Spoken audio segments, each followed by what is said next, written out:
क्या करने के लिए उठा था? यात्रा प्रारंभ करने से पहले यहाँ आप डुबकी लगाकर जाएं। ये भी कहा जाता है कि ये विष्णु भगवान के चरण है। देवप्रयाग में दो नदियों का संगम है कि यहाँ पे माँ सुबह 3 रूप बदलती हैं। सुबह बच्ची का रूप, दिन में युवती का रूप और रात में बूढ़ी माँ का रूप। मंदाकिनी नदी बह के आती है केदारनाथ बाबा के पास से, केदारनाथ से आके यहाँ पे अलकनंदा से मिलती हैं और इसको कहते हैं हम रुद्रप्रयाग। हर हर महादेव। गौरी कुंड में यात्रा करने से पहले गौरी कुंड के तप्त कुंड में नहाकर सा मार्ग है जो आपको दिख रहा है, उसी में एक घोड़ा भी जा रहा है, उसी में घोड़ा आने वाला आ भी रहा है। स्नोफॉल भी दिख गया, लेकिन देखो किसी ने यात्रा बंद नहीं की। रेनकोट हम लाए थे, इसलिए बाबा यहाँ से आप नमन कर सकते हैं भगवान को। ये रात का व्यू है, हमने दर्शन किए। ये सुबह का नजारा है, आप देख सकते हो। अगली सुबह जो मौसम था, काफी का आशीर्वाद वगैरह लिया, भगवान से प्रार्थना वगैरह किया। आप यहीं से हारा था, वो है ये भीमशिला। माना जाता है कि पांडव पुत्र भीम ने भगवान को नमन करें, आदि शंकराचार्य गुरु को नमन करें, आशीर्वाद लें।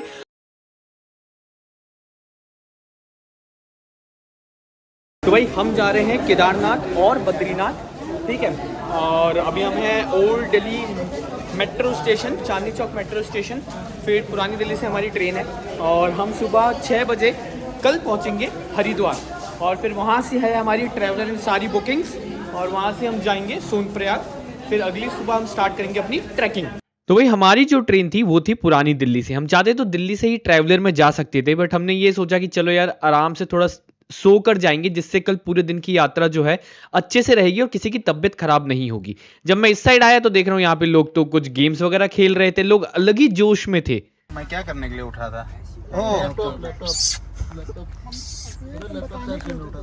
अबे पीछे वाला नहीं दिख रहा तेरे वजह से। अबे पीछे वाला नहीं दिख रहा तेरे वजह से, हट जरा। अच्छा ये रहा। अरे इधर देख। हेलो, मेरा नाम दिव्यांश है। दिव्यांग है? दिव्यांग? इनका नाम दिव्यांग है। गरीब हो ना? राज भाई ने की ना भाई ने बेचा है। किसने? दिव्यांग? दिव्यांग मेरा दिव्यांग का है। हो गया हेलो क्या? भाई सब छोटे मेरे तो बचे ही नहीं बीमारी में यार। एक मेरे तो हेलो, मेरा नाम दिव्यांश मिश्रा है। हेलो, मेरा नाम राज मिश्रा है। काफी मस्ती करने के बाद सब जाते हैं सोने और जब अगली सुबह नींद खुलती है तो पता चलता है कि हमारी ट्रेन जो है 1.5 घंटा लेट है। उसमें भी लोग सो रहे होते हैं, उनको उठाते हैं। फिर हम पहुंच जाते हैं हरिद्वार। हरिद्वार से हमें जाना था हर की पौड़ी, क्योंकि हमारी ट्रैवलर वहीं थी। हरिद्वार रेलवे स्टेशन से हर की पौड़ी का डिस्टेंस है 10 से 15 मिनट लगते हैं आपको। ऑटो वाला 50 रुपए लेता है। हर की पौड़ी को माना जाता है विष्णु भगवान के चरण। ये भी कहा जाता है कि 4 धाम में यात्रा प्रारंभ करने से पहले यहाँ आप डुबकी लगाकर जाएं। ये भी कहा जाता है कि ये विष्णु भगवान के चरण है। जब समुद्र मंथन के वक्त युद्ध छिड़ा था तो भगवान विश्वकर्मा अमृत का कलश लेकर जा रहे थे, तो 4 जगह बूंदे गिरी, वो स्थान पवित्र हो गए। उनमें से उज्जैन, प्रयाग, हरिद्वार और नासिक थे। तो यहाँ पे आप अगर केदारनाथ बद्रीनाथ कहीं जाते हैं तो यहाँ पे डुबकी जरूर लगा के जाएं। ये है हमारी ट्रैवलर। तो महादेव के धाम जा रहे थे, तो महादेव के नाम के बिना यात्रा प्रारंभ करना तो असंभव था। तो हर हर महादेव कहते हुए हमने अपनी यात्रा आरंभ किया और थोड़ा आगे चलते ही 9:30-10 बजे तक हम नाश्ता पानी के लिए रुक गए थे, क्योंकि सब थके हुए थे, रात भर जर्नी करके आए हैं। उसके बाद नाश्ता करके हम थोड़ा और आगे निकले। हर कोई खुश था। खुश इसलिए क्योंकि बाबा ने बुलाया था, बिना बाबा के बुलावा कोई केदारनाथ या बद्रीनाथ नहीं जा सकता। तो बोलो हर हर महादेव और आगे बढ़ते हैं।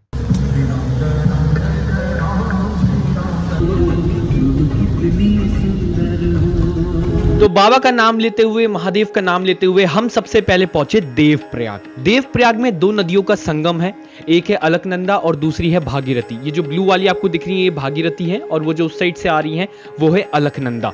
मतलब जो शांत है वो है अलकनंदा। माना जाता है यहां से ये आगे गंगा के नाम से जानी जाती हैं, इसलिए इस देवप्रयाग को गंगा जन्मस्थल के नाम से भी जाना जाता है। फिर देवप्रयाग को नमन करते हुए हम बढ़े अपनी यात्रा में आगे और थोड़ा आगे बढ़ते मतलब जर्नी बहुत लंबी है यार, 8 से 10 घंटे लग जाते हैं, क्योंकि हमारा जो स्टे था वो फाटा में स्टे था। तो हम लोग जहां भी चाह रहे थे वहां रुकते रुकाते, अपनी कमर सीधी करते, आराम करते आगे यात्रा में आगे बढ़ रहे थे। तो बोलो हर हर महादेव और बढ़ते हैं फिर से आगे।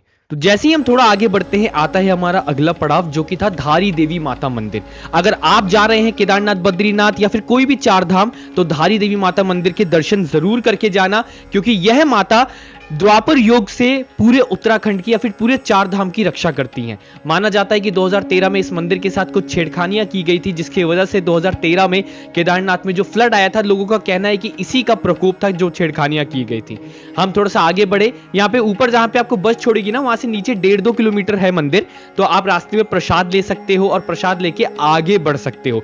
माना जाता है कि यहाँ पे माँ सुबह 3 रूप बदलती हैं, सुबह बच्ची का रूप, दिन में युवती का रूप और रात में बूढ़ी माँ का रूप लेती हैं। तो हम तो भाई दिन में ही दर्शन कर पाए थे, तो युवती का ही रूप देख पाए थे माता का। झील के बीचों बीच ये मंदिर स्थित है। आओ थोड़ा सा आगे बढ़े, दर्शन के लिए जाए, व्यवस्था के अनुरूप आगे बढ़े। आप बढ़ते रहे, आगे चलते रहे। झील के दर्शन हो गए, यहाँ पे मत रुके आप, बढ़े आगे, व्यवस्था में सहयोग करें। तो टोटल आपको 5 संगम पड़ेंगे रास्ते में। देवप्रयाग, रुद्रप्रयाग, कर्णप्रयाग, विष्णुप्रयाग और एक और प्रयाग संगम है, ठीक है। तो अगला जो हमारा पड़ाव था वो था रुद्रप्रयाग संगम। इससे पहले हमने देखा था देवप्रयाग, जहां पे अलकनंदा और भागीरथी मिलती हैं और गंगा बनती हैं। यहां पे आपकी मिलती हैं नदियां अलकनंदा और नदी मंदाकिनी। मंदाकिनी नदी बह के आती हैं केदारनाथ बाबा के पास से, केदारनाथ से आके यहाँ पे अलकनंदा से मिलती हैं और इसको कहते हैं हम रुद्रप्रयाग। मौसम देखो आप, बहुत ही अच्छा मौसम हो गया था। आप यहाँ पे रुककर चाहो तो नीचे भी जा सकते हो, यहाँ रुक के फोटो वगैरह ले सकते हो, भगवान को नमन कर सकते हो। नमन करने के बाद हम बढ़े अपनी यात्रा में आगे। तो मौसम खराब होना लाजमी था यार, बारिश वगैरह दिखी हमें, मौसम काफी ठंडा हो गया था, क्योंकि जैसे जैसे आगे बढ़ते हैं हम और ऊपर चढ़ते जाते हैं। मौसम खराब होना, ट्रैफिक मिलना, ये दोनों चीजें यहाँ पे काफी लाजमी हैं।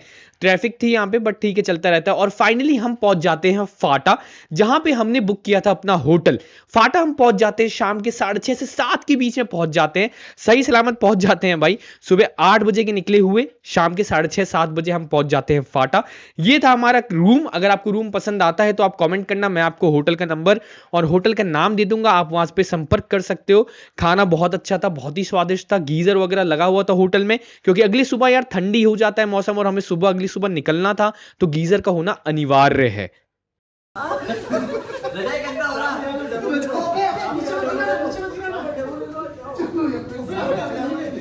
नहीं नहीं नहीं नहीं भगवान के घर जाओ सीधा, आप झूला झूला भाई पीछे ना बना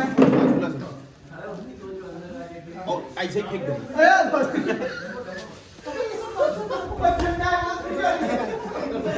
तो फिर सबसे पहली चीज करते हुए हर हर महादेव। भाई जैसे आपने देखा था कि हम कल आ गए थे हरिद्वार से फाटा की ओर, जैसे आपका सोनप्रयाग, फाटा और गौरीकुंड रहता है, तो हम फाटा में हमारा स्टे था और मैंने स्टे वगैरह आपको सब कुछ दिखाया था।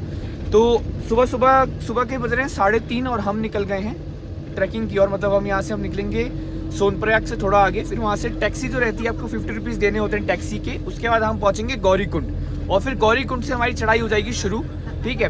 तो अब लगभग देखते हैं कि 3:30 बजे हम निकले हैं, तो देखते हैं कितने बजे, मतलब 6 बजे तक ट्रैकिंग स्टार्ट होगी, तो शाम के 4 या 5 बज जाएंगे पहुँचते। बाकी देखते हैं यार, बाकी मैं आपको रास्ते को दिखाता हूँ। तो सुबह 3:30 बजे हम इसलिए निकले थे क्योंकि सुबह यार एक तो मौसम ठीक रहता है, ट्रैफिक नहीं मिलेगा, और दूसरा ये रहता है कि आप शाम की आरती तक ऊपर पहुंच जाओगे। बट रास्ते में हमें ट्रैफिक मिला ही मिला, क्योंकि हर कोई, अब देखो हम 3:30 बजे निकले हैं तो दूसरों को भी सबने यही गाइड किया होगा कि आप भी 3:30 बजे निकलो। तो थोड़ा आगे बढ़े तो हम लगभग 40 से 45 मिनट तक ट्रैफिक में अटके हुए थे, रुके हुए थे, खड़े हुए थे। उसके बाद ट्रैफिक खुलता है और हम पहुंच जाते हैं सीतापुर पार्किंग, जहां पे हमारी ट्रैवलर हमें छोड़ती। तो भाई जैसे आपने देखा कि बहुत ज़्यादा ही भीड़ थी, बहुत ज़्यादा रश था। तो एक समय बाद मतलब एक जगह ना पुलिस की बैरिकेडिंग लगी थी, तो वहाँ पे आपका ट्रैवलर जो है ड्रॉप कर देती है आपको। उसके बाद वो पार्किंग में नीचे चली जाती है, फिर वहाँ से 1-1.5 किलोमीटर आपको ना वॉक करके जाना होता है, जहाँ से आपको टैक्सी मिलती है गौरीकुंड की। तो हम वॉक करके जा रहे हैं, ये देखो, मतलब पूरी जनता ही जाती है वॉक करके। आप किसी भी धाम जाओ, एक चीज बहुत ही ज्यादा इंपॉर्टेंट और मैंडेटरी है, वो है आपका रजिस्ट्रेशन। रजिस्ट्रेशन इसलिए क्योंकि आप जहां भी चढ़ाई शुरू करोगे आपका, या फिर जिस भी रास्ता जाओगे, आपका रजिस्ट्रेशन जरूर से चेक होता है, और अगर आपके पास रजिस्ट्रेशन नहीं है तो आपको वहीं रोक दिया जाता है, आपको आगे नहीं बढ़ने दिया जाता। ये आप वीडियो पॉज करके देख सकते हो, घोड़े कच्चरों का रेट, पिट्ठू का रेट क्या रेट है। आप इससे अधिक पैसे उन्हें मत देना अगर वो मांगते हैं तो भी।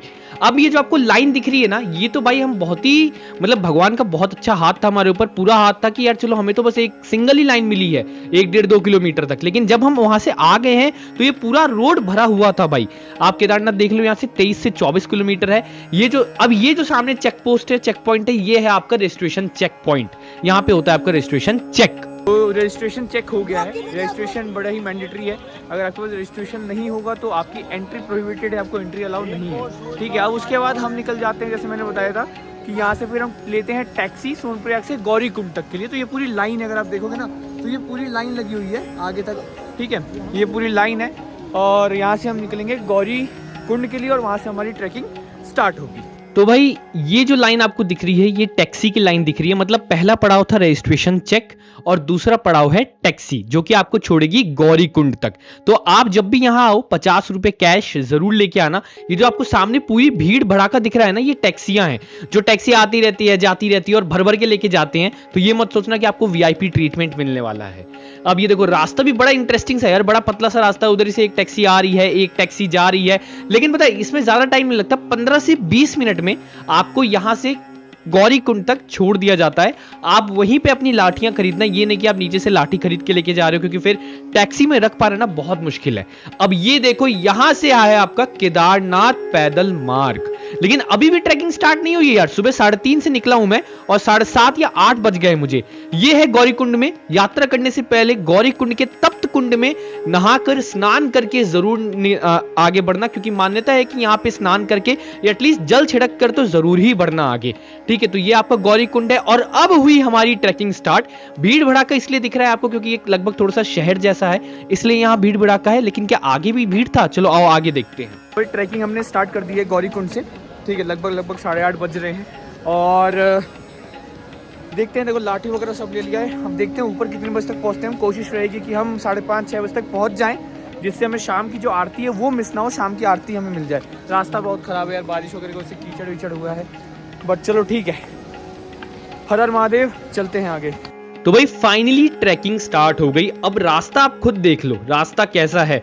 जाते वक्त तो नहीं पता चलता, लेकिन आते वक्त जो खुद को कंट्रोल करना पड़ता है ना कि यहाँ नीचे गिर ना जाए हम। और ये देखो, ये सामने जो गेट है, ये आपका यहाँ से जैसे आप ये गेट क्रॉस करोगे ना, तो दुकानें वगैरह कम हो जाती हैं। कहीं कहीं आपको दुकानें मिलती हैं रास्ते में, और यहीं से आपके घोड़े, कच्चर, पिट्टू सब लाइन से लग जाते हैं भाई। अब आप मान लो कि एक पतला सा मार्ग है जो आपको दिख रहा है, उसी में एक घोड़ा भी जा रहा है, उसी में घोड़ा आने वाला आ भी रहा है, पिट्ठू भी जा रहा है, आने वाला पिट्ठू आ भी रहा है, और इसी में हमें चलकर भी जाना है। तो इसीलिए जो हमें समय लगता है केदारनाथ में, बस इसी वजह से लगता है। वैसे ये मेरा दोस्त ग्लेशियर का पानी भरते हुए, क्योंकि ग्लेशियर का पानी का आनंद ही कुछ और है। अभी जो सामने आपको पुल दिख रहा है ना, मेन कहानी शुरू होती है भाई इस पुल से। शायद रामबाड़ा पुल का नाम है, मुझे पुल का नाम एग्जैक्टली याद नहीं, लेकिन यहां से एकदम सीधी चढ़ाई है भैया ऊपर। जो हालत खराब हुई थी हम लोग की इसके बाद, मतलब एकदम सीधी चढ़ाई है। हम थोड़ी देर चढ़ते थे, फिर रुक जाते थे, सांस लेते थे, फिर आगे बढ़ते थे। तो और जैसे जैसे थोड़ा सा आगे बढ़े तो महादेव से किसी ने मांग लिया था कि चाहते वक्त भगवान जी बारिश दिख जाए, बारिश हो गई। फिर थोड़ा सा और मांग लिया कि भैया स्नोफॉल भी दिख जाता अगर भगवान, तो काफी अच्छा रहता, एक्सपीरियंस हो जाता। स्नोफॉल भी दिख गया, लेकिन देखो किसी ने यात्रा बंद नहीं की। रेनकोट हम लाए थे, इसलिए कहा जाता है आप यहां आओ तो वाटरप्रूफ शूज लेके आइए, शू कवर लेके आइए, रेनकोट लेके आइए और फिर अपनी यात्रा को आरंभ करिए। अब बारिश हो रही थी, स्नोफॉल हो रहा था, इस वजह से ज्यादा वीडियो में बना नहीं पाया, बट रास्ता कुछ इस तरह दिखता है घोड़े कच्चरों के साथ। और हम पहुंच जाते हैं रात के 9 बजे हर हर महादेव के स्थान केदारनाथ। जय श्री केदार बाबा। यहां से आप नमन कर सकते हैं भगवान को। ये रात का व्यू है। अब स्पर्श दर्शन होते हैं, 2 होते हैं, सुबह 5 से 12 और रात में 10 से 5। जो रात में 10 से 5 होते हैं उसकी टिकट कटती है 7,500 रुपए की, 5 लोगों की टिकट। तो हमने वो ले रखी थी। और ये देखो जो लाइन लगी है ना, ये पूरा स्पर्श दर्शन की लाइन है। आप आराम से अंदर जाइए गर्भगृह में, भगवान से प्रार्थना कीजिए, भगवान को घी का लेप लगाइए, चंदन लगाइए, जल अभिषेक करिए। ठीक है, उसके बाद आप आगे बढ़िए। तो रात में तो हमने दर्शन किए ही, सुबह भी हमने दर्शन किए। ये सुबह का नजारा है, आप देख सकते हो। अगली सुबह जो मौसम था काफी खुला हुआ मौसम था। आप बादल देख लो, पहाड़ देख लो, बर्फ जमे हुए थे, काफी बर्फ वगैरह जमा रहता है ऊपर। उसके बाद हम निकल जाते हैं भैरव बाबा। माना जाता है कि अगर आप केदारनाथ आ रहे हो तो भैरव बाबा के दर्शन करना अनिवार्य है, अन्यथा आपकी यात्रा जो है इनकम्प्लीट रहती है। कोई मान्यता नहीं आपकी यात्रा का। तो केदारनाथ बाबा के दर्शन किए, फिर हम चले जाते हैं भैरव बाबा के पास। भैरव बाबा की ट्रैकिंग 500 मीटर ही है ऊपर, बस वो देखो सामने मंदिर और ऊपर है भैरव बाबा। तो चढ़ते हुए हम जा रहे थे भैरव बाबा, किसी ने कुछ खाया नहीं था यार, तो इसलिए सब थक जा रहे थे। फाइनली हम पहुंच जाते हैं भैरव बाबा के पास।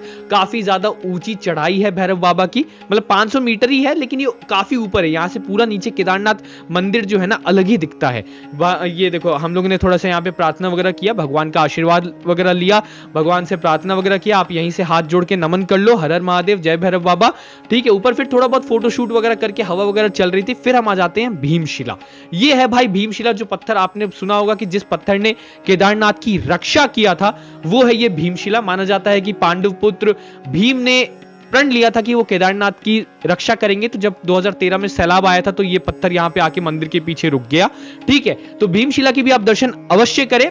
उसके बाद आप दर्शन करें शंकराचार्य के, आदि शंकराचार्य की समाधि मानी जाती है यहाँ पे। आप जैसे ही मंदिर से थोड़ा सा 100 मीटर पीछे आओगे ना तो आपको आदि शंकराचार्य की यहाँ पे नीचे मूर्ति दिख जाएगी। तो आप अगर यहाँ आ रहे हो तो यहाँ पे दर्शन जरूर करना। मान्यता ये भी है, कहा यह भी जाता है कि आदि शंकराचार्य ने ही केदारनाथ मंदिर का निर्माण करवाया था, यहाँ पे मंदिर बनवाया था।